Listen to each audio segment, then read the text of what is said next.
your right and on your left. Look on your right, on your left. It's already the Dead Sea.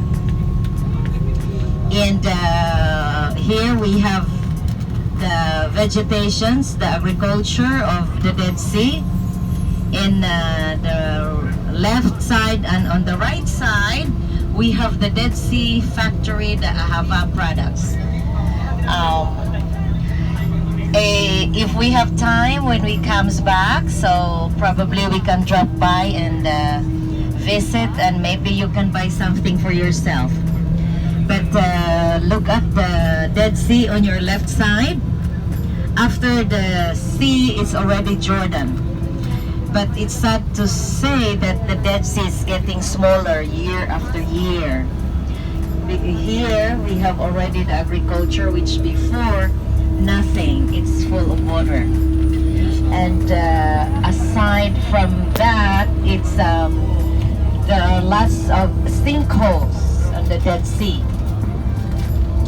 And even on this area, before there was a mineral beach here, and with the pool of water from the desert, but it was closed because of a deadly sinkholes in the Dead Sea. So there are so many sinkholes now in the Dead Sea, and the Dead Sea is getting more smaller. Probably we might ask why it's happening. It is also a biblical reason, a biblical confirmation, and a biblical prophecy that really Jesus is coming, because things are, the Dead Sea is getting smaller and a lot of holes. You see that holes there? It's a sinkholes, that's why it's not allowed to swim here. Before we can swim here close to Jerusalem, but now we need to travel another hour to reach to the hotel areas to have a safe swimming for public.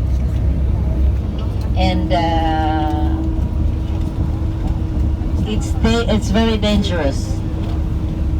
That's why the government doesn't allow anyone or any small group that will go on those areas that are not allowed, because so many tourists and even Israelis come to the places that is forbidden, and they fall on the sinkhole, and even some of them didn't survive before they were rescued by the government.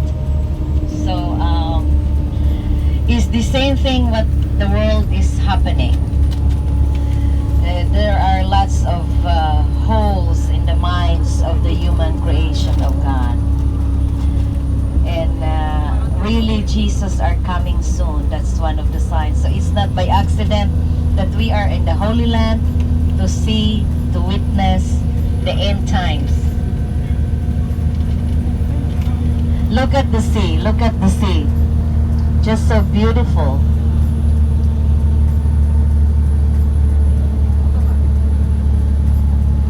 And we are right on timing because we are early.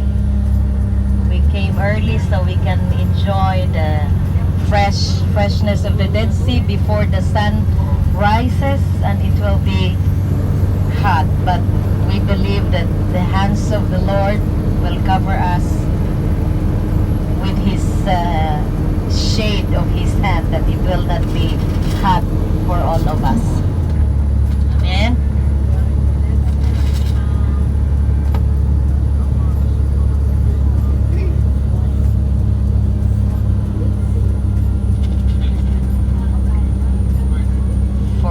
Or 15.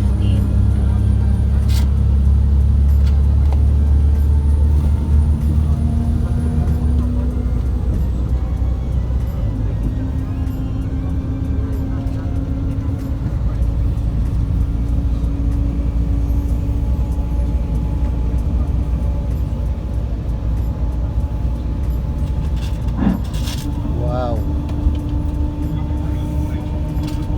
Wow, that is wonderful.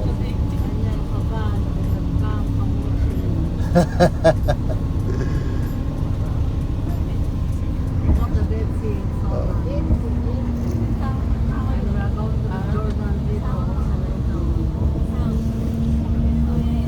And we are going also to the Sodom and Gomorrah. The Pillar of Salt. Joy, good morning. Good morning sa lahat. Oh, napakagandang view. Good morning, Kamuni. Yan. We're going to the Dead Sea. Yan na yung Dead Sea. We're going to swim to the Dead Sea.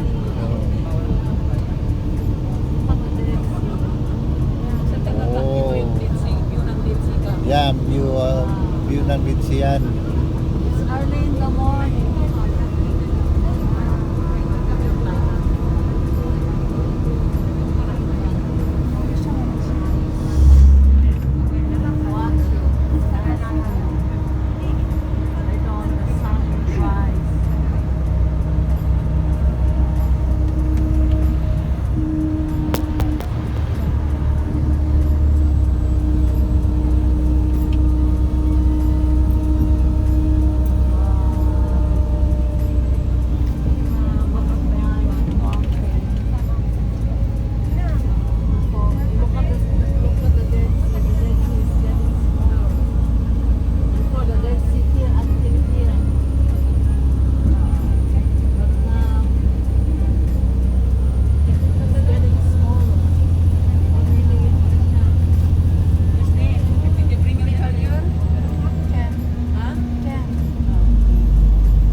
Look, the sunrise.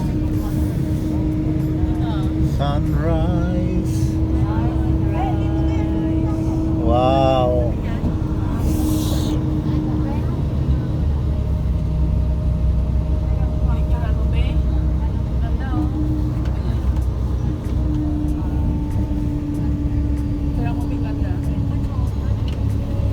Ito gagandang view. Ganda ng gawa ng Panginoon, guys.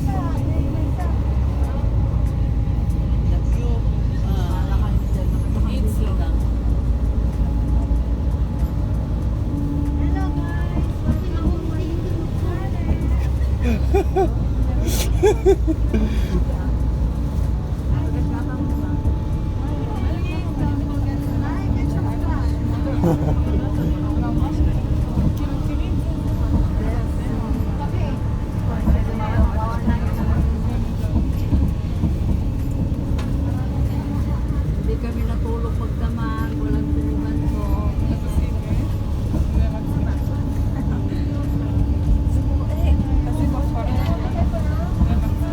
3 o'clock, maris kami sa Tel Aviv.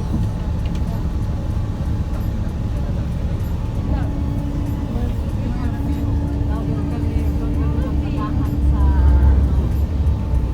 malapit sa dagat, sa hotel. Malapit lang sa hotel, hotel. Doon lang kami kakain. Sa labas, sa labas. Sa labas ng hotel. Hindi sa loob. Dito sa loob ng hotel. Labas lang kami.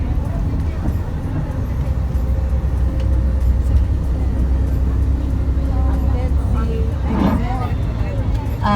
Now we are in Engedi, where what Pastor Daniel said that King David escaped, ran from the hands of King Saul. So in Gedi there is a waterfalls, the David's Falls. It is a very beautiful place also to visit. It is one of the nature reserve in Israel. Our family, our church, were here before. This is the one that I told you on the right side, the open space where we can just have overnight stay and a swim. But now, because of the sinkhole, it's closed. The left side where the Dead Sea is, and where we are facing now in the mountain is the King David Engedi, where King David hid himself. So there is a beautiful place there, the Wadi David, the David's falls. There are 4 falls on the top of the mountain, and there are so many squirrels and some other animals. And one day we will also have a visit there someday. It is a good hike, and to swim in the pool and to watch the nature, the flowers, the different kinds of animals that grows in the Dead Sea, as well as the birds. The most popular one is the bird that sometimes we see with pink color wings. Not pink, orange, orange. And also the thorn tree, like what Jesus was put on Jesus. And the mineral water straight, this is the factory of the Engedi mineral water, straight on the right side. And on the top of it,